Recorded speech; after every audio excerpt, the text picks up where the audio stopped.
உங்களை ஒருத்தங்க விட்டுட்டு போயிட்டாங்கன்னு சொன்னால் தயவுசெய்து கவலைப்படாதங்க. உங்கள் மேலே உண்மையான அன்பு, பாசம், இரக்கம் இருந்தால் என்றைக்குன்னா டைமில் அவங்க உங்களை தேடி வருவாங்கங்க. கிட்டத்தட்ட உங்களை விட்டுட்டு போய் கிட்டத்தட்ட ஒரு 6 மாதம் ஆகிட்டு, 7 மாதம் ஆகிட்டு, 8 மாதம் ஆகிட்டு, ஏங்க ஒரு வருஷம் கூட கடந்து போயிட்டு இன்னும் கோல் எடுக்காரங்க, எந்த மெசேஜும் இல்லை. அப்போ நீங்கள் அவங்களோட நம்பர் எடுத்துகிட்டு போய் வேறு வேறு ஃபோன்லாம் எடுத்து நீங்கள் கால் பண்ணுறீங்க. உங்களோட குரலை கேட்ட உடனே டக்குன்னு பிளாக் பண்ணுறாங்கன்னு சொன்னால் அதில் உங்களுக்கு ஒரு சந்தேகம் ஒன்று வரலாம். என்னென்னு சொன்னால், ஒரு வருஷம் என்னோடய கதைக்கலை, பேசலை, ஏதோ என்னோட நம்பர் எடுத்துக்கிட்டு கொண்டு போய் நான் வேறு நம்பரில் எடுத்து பார்த்தா கட் பண்ணுறாங்கன்னு சொன்னால் அவங்க இன்னொரு உறவோடு இருக்கிறாங்க. அப்படி இருக்கிறவங்க ஒரு காலம் உங்கள்கிட்ட வரமாட்டாங்க. உங்கள் மேலே உண்மையான அன்பு, பாசம், இரக்கம் இருந்தால் நிச்சயமாக வருவாங்க. ஆனால் இன்னொரு உறவோடு அவங்க இருந்துட்டாங்கன்னு சொன்னால் அவங்க கொடுக்குற அந்த பேச்சு, அவங்களுடைய கதை பேச்சு, அந்த தொடர்பில் இருக்கிறதால உங்களை அவங்க மறந்துடுவாங்க. அதனால் தயவுசெய்து கவலைப்படாதங்க. ஆனால் ஒரே ஒரு விஷயத்தை மட்டும் நீங்கள் விளங்கி கொடுங்க.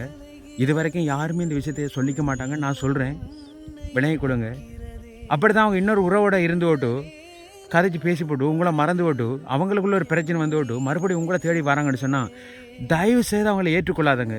ஏன் சொல்கிறேன்னு சொன்னால், என்றைக்கு இருந்தாலும் உங்களை துரோகம் செஞ்சுட்டு போனவங்க உங்களோட மறுபடியும் வந்து உங்களோட இருந்து வாழ்ந்துட்டு இருக்க காலம்லாம் நீங்கள் சம்பாதிக்கிறதுக்காண்டி எங்கேயோ இடத்துல போயிடுங்க, வெளியூருக்கு அங்கே போனால் நீங்கள் எல்லா டைமில் மறுபடியும் அவங்க இன்னொரு தப்பு பண்ண மாட்டாங்கன்னு என்னங்க நிச்சயம்? அதனால் உங்களை விட்டுட்டு போனவங்க போன அப்படியே இருக்கட்டும். தயவுசெய்து மறுபடி வந்தால் ஏற்றுக்கொள்ளாதங்க.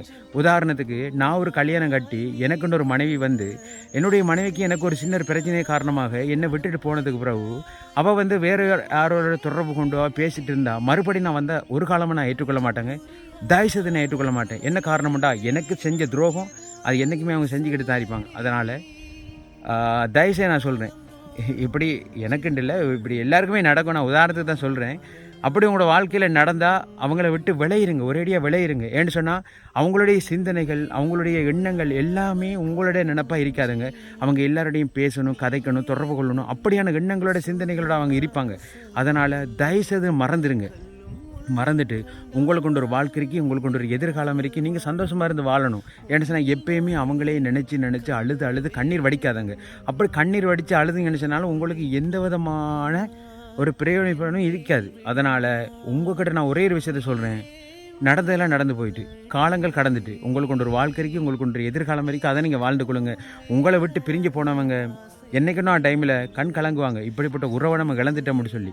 அந்த டைமில் நீங்கள் நல்லா இருப்பீங்க. ஏன்னு சொன்னால் உங்களை விட்டு ஒருத்தங்க பிரிஞ்சு போயிட்டாங்கன்னு சொன்னால் அவங்க ஒருத்தர் தொடர்பில் இருக்கிறாங்க. ஏண்டா இப்போ உதாரணத்துக்கு எடுத்துக்கொள்ளுங்க, கணவனுடைய கண்ணுக்கு சலித்து போனவள் அடுத்தவனுடைய கண்ணுக்கு தேவதையாக தெரிவாள். அதனாலே ஒரு சில பெண்கள் மற்றவங்களுடைய பொய்யான அன்புக்கு ஏமாந்து அப்படியும் அவங்களோட வாழ்க்கையை சீரழிச்சிடுறாங்க.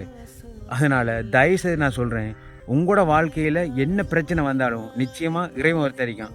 இந்த பிரபஞ்சம் உண்மையிலேயே நம்ம மனசில் எந்த விஷயத்தை நினைக்கிறோமோ அந்த விஷயத்தை நீங்கள் இறைவன்ட்ட கேளுங்க. அது நல்லதாக இருந்தால் நிச்சயம் உங்களை கொண்டு வந்து தருவான். அது கெடுதியாக இருந்தால் அதை தட்டி விட்டுருவான்.